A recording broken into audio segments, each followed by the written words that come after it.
Kyrie, you've mentioned many times during this postseason, you've been waiting 7 years to get back to the stage. How does it feel, and especially coming off the way things went last year, after you got to Dallas? It feels great, man. Definitely don't take this moment for granted because of how hard we had to work to get here, and we had to earn our spot into the NBA Finals. And we had to go against some great opponents, OKC, Clippers, Wolves, and I feel like they got us better as a team. They really challenged us on the defensive end, made us focus in, and I thank every single one of them, like I did the previous 2 series, for making me better. And it has been 7 long years, but it's also felt like the right amount of time, in order to reward myself, be in the locker room with my teammates and enjoying it. A long time coming, so we are going to enjoy this, but we obviously know this is just a pit stop in the journey, and we got to get ready for that court turning gold, as I like to say. The shoes turn gold, the jerseys turn gold, and as a kid, that's what you dream of, getting to is the finals and being able to play against the best of the best with the whole world watching. And tonight, Luka obviously comes out and he's hitting shots, he's sneering at the crowd. It's kind of the full Luka experience to start things off. What's your feeling when you see him in that mode to open the game? Man, I was enjoying it just like everyone else was. He had 20 points, I think, in like 6 minutes or 7 minutes, and you're just watching a special performance take place. But, as a teammate, you just want to continue to do the little things to bring the lead a little bit further along and just continue to play well. We were happy where we were, but we weren't satisfied because we knew it was a long game. But when Luka starts off the game like that, we're a tough team to beat. So, kudos to him having a great series, a great playoff run in general, but just leading us that way and being able to kind of ease the tension a little bit and the emotions, starting off the game. We see our guy, Luka, scoring 20 like that, it eases everybody's pressure a little bit. What was going through your mind? Get 0, you guys have the ceremony, you're walking into the locker room with the trophy. What's kind of racing through your mind at that time?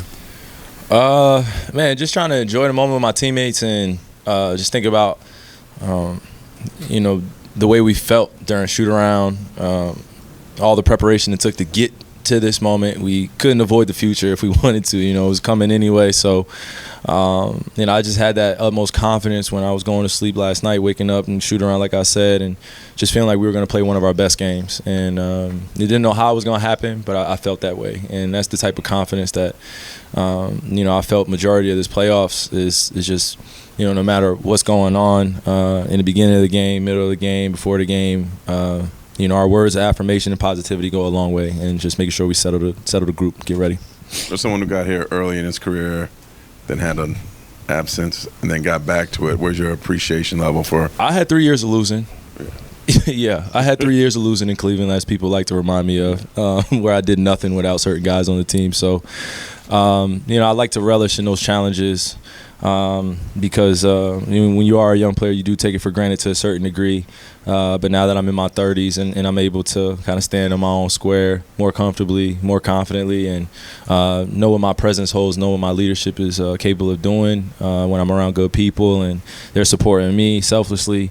You just look back at all the failures, just on the other side of success. So just continue to chop wood, carry water, stay poised, make sure that we keep the main thing, and acknowledge how far we've grown and how long it took to get to this moment. So I try to quantify the last 7 years, but it's really been my whole entire career. This is a long career, and I like to look at it that way. It's a journey. So grateful to be here with my teammates, though, and our staff, and everybody doing the little things for us to stay prepared and, just give us that good energy, man. I felt it all around us tonight. Kyrie, to that point, as this team came together and kept getting better, your teammates, your coaches, they talked a lot about the impact you have off the court and your leadership style and your voice. And really, your story feels like it's changing a bit right now. And on the one hand, I know you've always tried to block that out, but what does it mean to have some of that energy starting to get recognized out in this space? What do you mean? The way you interact with your teammates, the way you lift the guys up, and coming off a couple of years of a lot of negativity and having the energy. Just in the public. Brooklyn, Boston, you're going to see your own team now. The mood has changed.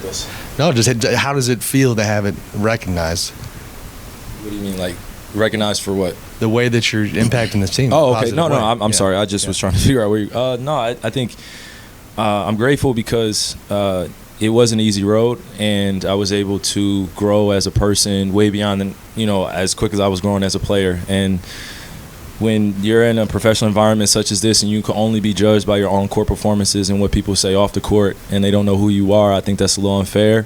But that's the life we live in, and then life is not fair all the time. So I just stopped being a kid towards this industry and really grew up and grew my wings. I had another phrase I wanted to say, but I just developed a mentality to be able to brush off a lot of that stuff and realize that, when they're talking about me or saying things about me as a teammate, it's been a lot of people. I don't want, there's too many people to name, but that's not where my focus has been. It's always been on making sure my teammates understand who I am and what I want to accomplish with them, and being selfless in my approach, and also realizing that, everyone's going to have a past. Everyone's going to be judged for that. But I think putting your best foot forward and focus on the future is the best place to be. All the stories and narratives are going to exist forever. I'm sure I'll hear it until I retire. But again, this is what comes with this industry. This is a very young league. It's 75 years, 76 years in the making. People think it's like 100+ years like other leagues, but there are no rules in this.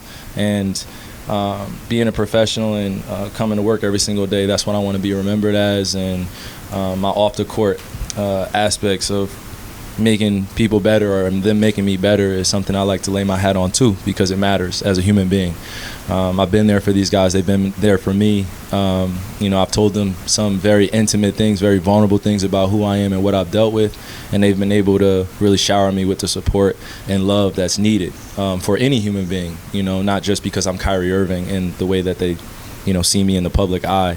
They really protect me, and I protect them, and I'm grateful for them. That's all I've ever asked for, is from an organization or my teammates, is for them to protect me the same way I protect them, because I go out of my way to speak good things about people, to be in the right place for them, and understand that human emotions can get the best of you, but how you respond is how you're going to be remembered.